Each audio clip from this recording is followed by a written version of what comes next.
ఇంకా ఎంతకాలం రా జై టీడీపీ, జై వైఎస్ఆర్సీపీ, జై Janasena?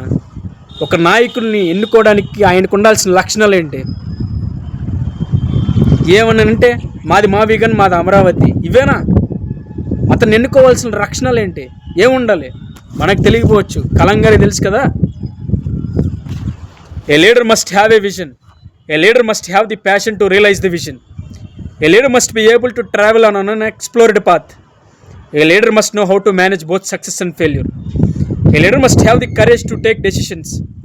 A leader should have nobility in management. A leader should be transparent in every action. A leader must work with integrity and succeed with integrity. నాకు తెలిసిన నాయకుడు ఒకడు ఉన్నాడండి. అతనికి ప్రజలకు ఒక మాట ఇచ్చాడంటే చేసి తీరుతాడు. అది కష్టమో నష్టమో పక్కన పెడతాడు, చేసి మట్టికి తీరుతాడు. ఒక మాట చెప్పే ముందర 1-10 సార్లు ఆలోచిస్తాడు, చెప్పిన తర్వాత ఆలోచించడు, ముందుకు వెళ్ళిపోతాడు, అంతే. ప్రజలకి ఇది చెయ్యలేను అని అనుకుంటే అది నేను చేయలేనని స్పష్టంగా చెప్తాడు. ఓట్ల గురించి అది నేను చేస్తానని మట్టికి చెప్పడు ఏమాత్రం. అలాంటి నాయకుడు ఎవరో నాకు తెలుసు. చెప్తే ఏడు చచ్చిపోతారేమో. మీకు తెలిసిన నాయకుడు ఎవరో మీరే చెప్పండి. ఉంటా.